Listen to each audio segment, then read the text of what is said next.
Ang bibig sa taglay niyang kulit, tsak ika'y mapapaibig. Ang bibi mo at ang bibi ko. I love you! Love you, pare. Bibo! Bibo! Hay nako, napakaganda nung napakinggan nating kanta. Hawak kamay, hawak kamay.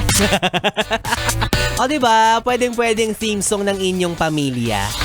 Oo, hawak kamay. Kaso hindi ka makarelate kasi sa pamilya nyo, ikaw yung pasaway. Oh! Walaan ko. Hindi ikaw yung favorite ng mama at papa mo, no? Black sheep ka. Uy, grabe naman kayo sa mga black sheep. Alam nyo, normal lang naman daw talaga yan. Diba? Sa kahit anong organisasyon, sa kahit anong samahan, may bulok na kamatis daw talaga minsan.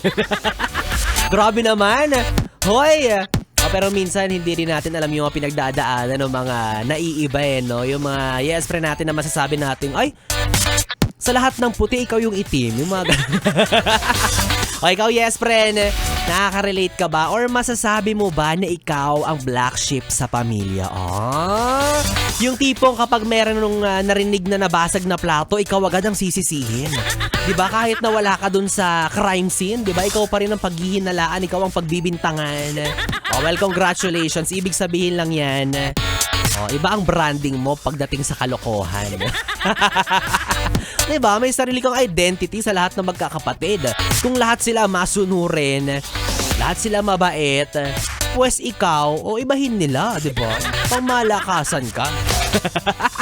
Pero alam mo, yes friend, minsan kaya nasasabi or naiisip or nararamdaman mo na tila hindi ikaw ang favorite kasi siguro ikaw yung tipo ng anak na talaga namang naiiba. Kumbaga, gano'n naman talaga diba? Sa kahit saang lugar, sa kahit saang, again, magkakaibigan, pamilya, maging sa trabaho, diba? Meron at merong isang taong naiiba. Pero hindi ibig sabihin nun na sobrang sakit sa ulo siya o hindi naman kaya wala siyang kwenta. Hindi ibig sabihin nun na masama yung ugali niya. It's just that, alam niya lang talaga yung sarili niya. Kilala niya yung personalidad niya. Ganon. Diba? Ikaw yung anak na tipong kahit simpleng utos, nabibigyan or nagagawan mo ng plot twist. Ganyan. Yung tipong pinabili ka lang ng toyo, pero ang layo ng narating mo nakapag-La Union ka. Pinabili ka lang ng toyo, pag uwi mo, ang dami mo ng tato. Ganyan. Di ba ang random mo as anak.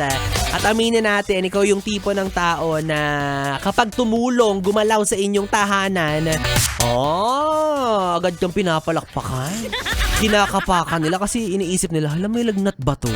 Bakit may something new dito? Di ba? Hayaan mo na, ikaw talaga ang star of the show. Ganyan. Di ba? Kaya, yes friend, kung ikaw ang black sheep sa inyong pamilya, ang mahalaga, meron ka pa ring pamilya. Oh! Halika dito, magsama na lang tayo. Kasi baka parehas tayo. Kasi diba sabi nila ikaw daw ang pinakamalakas na nagbibigay ng stress sa pamilya ninyo. Grabe naman. Pero wag ka masyadong malungkot ha. Kasi habang yung mga favorite na anak tahimik lang sa gilid, naniniwala din naman ako na ikaw ang pinakamalakas ang presensya. Yan. Diba ikaw ang pinakanararamdaman ng pamilya. Yung pamilya mo na ang tingin sa iyo ay delubyo. Grabe. At mga yes friend, ito ang tatandaan ninyo. Na kapag ikaw ang black sheep sa pamilya, wag mo nang ipaglaban na mabait ka. Tanggapin mo na lang. Tanggapin mo na lang kasi ultimo CCTV sa bahay ninyo kinakabahan kapag dumadaan ka. Iniisip na, may gagawin tong hindi maganda. Ay, well, anyways mga yes friend, ito, bibigyan kita ng isang bagay na maganda para naman magkaroon ka ng pag-asa, diba? Kung ang pamilya mo ay sumusuko na sa'yo, huwag kang mag-alala. Si Biboy Bibo ay naniniwala pa rin sa kakayahan mo, oo. Kaya naman ito na ang chance mong manalo ng tumataginting na papremyo para sa ating ACS! Pera lang yan! ACS! Pera lang yan! ACS! Yes friend, kung feeling mo wala kang ambag sa bahay ninyo, sa pamilya mo, eto, bibigyan kita ng 500 piso. Ilibre mo yung mga tropa mo. Yaman yung pamilya mo, di natin sila bati. Charot lang. Ay, wag ganun, pamilya mo pa rin yan. Wow. Yes, friend. Simpleng-simple lang ang aking katanungan. At kapag nagbigyan mo ko ng tamang kasagutan, magkakaroon ka ng tsansang manalo ng tumataginting na 500. Kaya naman lakasan mo na ang volume ng radyo mo at sagutin mo lang ang katanungan ko. Yes, friend. Ano ang English ng salitang kapatid? Di ba ang dali-dali lang? Ewan ko na lang kung mahirapan ka pa dyan.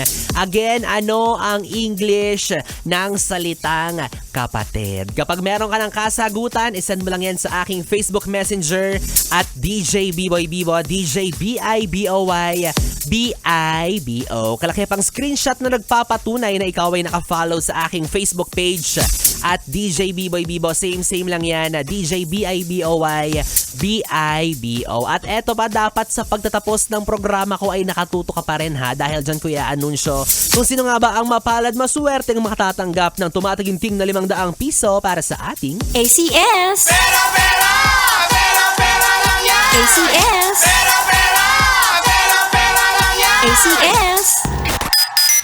Yes, friend, kapiling mo na ang bibi mo sa radyo, ang DJ na mabilis bumayo, ang dila sa mikropono. Ako po si DJ B-Boy. B-Boy, Bibo na pwede mong makatabi hanggang mamayang alas 12 para sa ating BB Time. Kaya naman dito ka lang sa istasyong No Problem, ang 101.1 Yes FM Solid. Oras natin, 9:40.